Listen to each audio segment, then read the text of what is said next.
Assalamualaikum warahmatullahi wabarakatuh. Hari ini kita akan membahas tentang ekstrak, di mana ekstrak sendiri merupakan sediaan pekat yang diperoleh dengan mengekstraksi zat aktif dari simplicia nabati atau hewani menggunakan pelarut yang sesuai. Kemudian semua atau hampir semua pelarut yang diuapkan dan massa atau subuk yang tersisa diperlakukan sedemikian sehingga memenuhi baku yang ditetapkan sesuai dengan Farmakopeia Indonesia di sisi keempat. Sekarang kita bahas tentang penggolongan ekstrak. Penggolongan ekstrak itu dibagi tiga. Yang pertama adalah ekstrak cair atau ekstraktum liquidum, kemudian ekstrak kering, ekstrak sikum, yang terakhir adalah ekstrak kental, ekstrak spisum atau ekstrak semisolid. Ekstrak cair atau ekstraktum liquidum merupakan sediaan dari simplicia nabati yang mengandung etanol sebagai pelarut atau pengawet. Jika tidak dinyatakan lain, pada masing-masing monografi, tiap mili ekstrak mengandung senyawa zat aktif dari 1 gram simplicia yang memenuhi syarat. Ekstrak cair cenderung membentuk endapan, dapat didiamkan atau disaring, dan bagian yang bening diinaptuakan atau dekantasi. Yang kedua adalah ekstrak kering atau ekstrak sikum. Adalah sediaan padat yang memiliki bentuk serbuk yang didapat dari penguapan oleh pelarut yang digunakan untuk ekstraksi. Substansi ekstrak kering adalah ada eksipien, bahan pengisinya, ada stabilizer, ada preservatif atau bahan pengawet.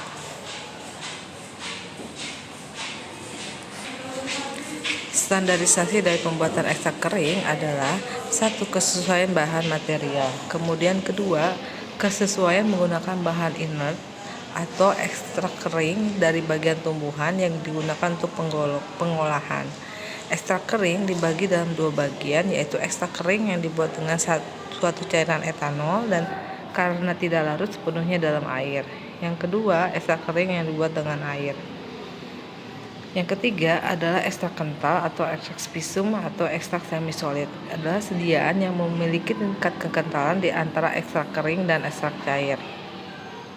Ekstrak kental diartikan ekstrak dengan kadar air 20-25%. Hanya ekstrak liquiretae yang diizinkan kadar airnya sebanyak 35%. Itu berdasarkan buku Panwin 1947. Ekstrak kental didapat dari penguapan sebagai pelarut, air, alkohol, atau campuran hidroalkohol yang digunakan sebagai pelarut dalam ekstraksi. Ekstrak semisolid mengandung antimikrobial atau bahan pengawet lainnya yang sesuai.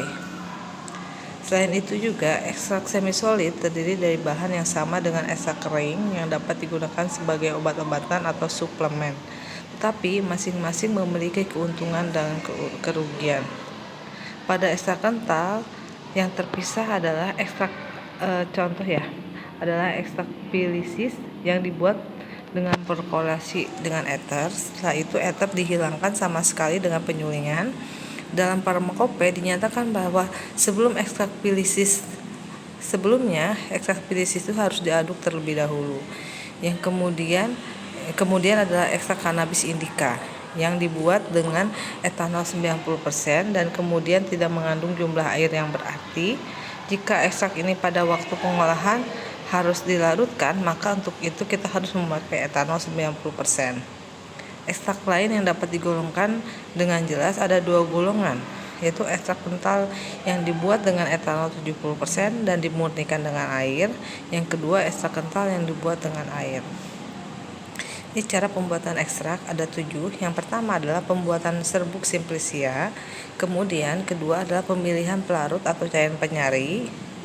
Ketiga adalah proses ekstraksi atau pemilihan cara ekstraksi. Keempat, separasi atau pemurnian. Kelima, penguapan atau pemakatan. Keenam, pengeringan ekstrak. Ketujuh, penentuan rendaman ekstrak. Metode ekstraksi ini ada yang pertama adalah ekstraksi dengan menggunakan pelarut. Ini ada yang cara dingin, ada yang cara panas ya. Cara dingin itu pertama adalah maserasi, penarikan zat aktif dengan merendam serbuk simplicia dalam cairan penyari sesuai selama 3 hari pada suhu 15-25 derajat Celcius terlindung dari cahaya. Yang kedua adalah perkolasi.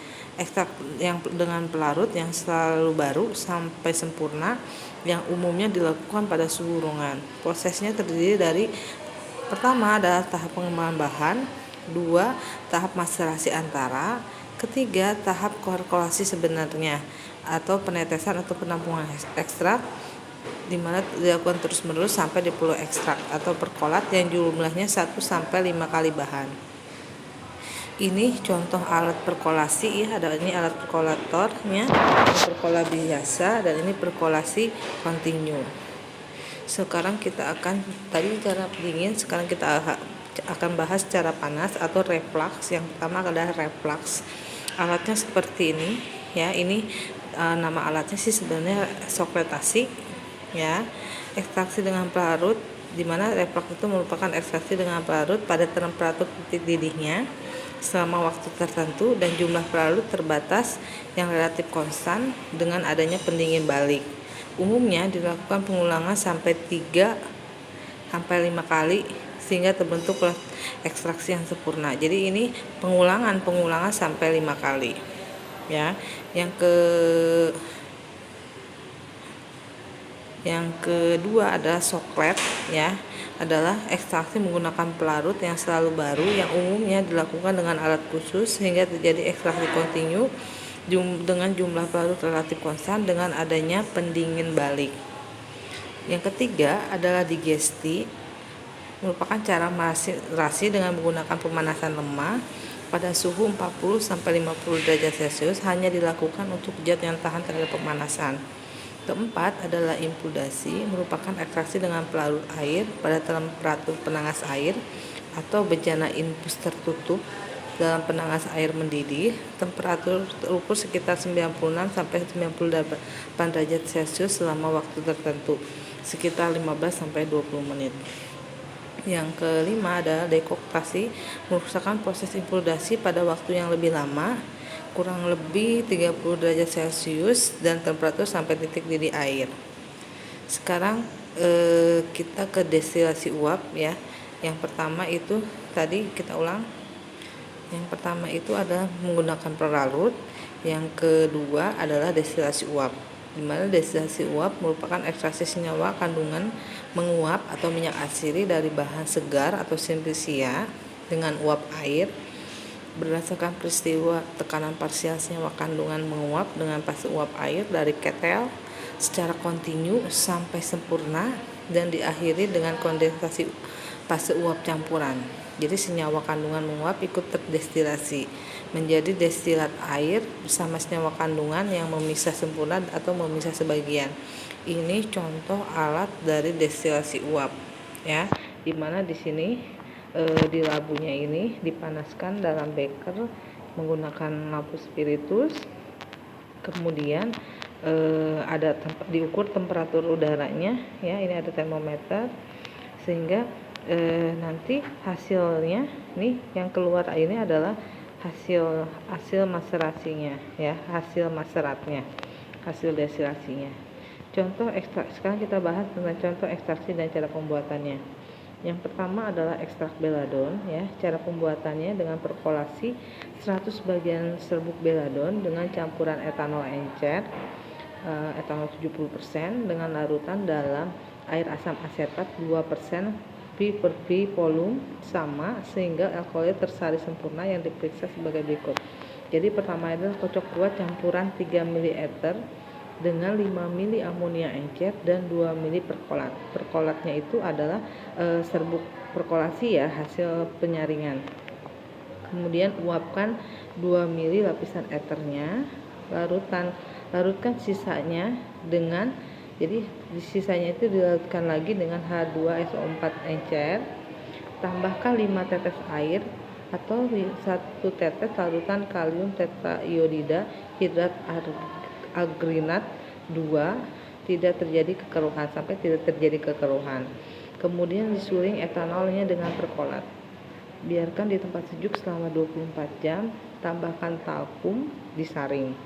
Cuci sisa dengan 100 bagian air. Uapkan filtrat menurut cara yang tertera pada ekstrak sehingga diperoleh ekstrak kental. Ekstrak ini kadarnya 1,3% alkaloid. Jadi dari 100 bagian ini mempunyai kadar sekitar 1,3% alkaloid. Selanjutnya adalah keuntungan dan kerugian ekstrak. Keuntungannya, zat berkhasiat yang tersimpan dalam bentuk zat yang mempunyai kadar tinggi. Jadi dia bisa disimpan dalam bentuk zat yang mempunyai kadar tinggi. Kemudian zat berkhasiat lebih mudah diatur dosisnya. Ketiga, untuk standarisasi kandungan sehingga menjamin keseragaman mutu, keamanan, dan khasiat produk akhir. Keempat, jika dibandingkan dengan penggunaan serbuk, lebih simpel dari segi bobot, pemakaian lebih sedikit dibandingkan bobot tumbuhan asli. Biasanya pihak industri bidang obat tradisional lebih diuntungkan karena dari segi keseragaman mutu, hasil produk jadi, dan pemerintah dari segi keamanan dan khasiat produk obat jadinya. Jadi memang lebih diuntungkan kalau kita mau menggunakan ekstrak. Kerugiannya itu tidak semua zat berkhasiat dapat tersari dalam pelarutnya. Sekian untuk materi ekstrak untuk hari ini. Wassalamualaikum warahmatullahi wabarakatuh.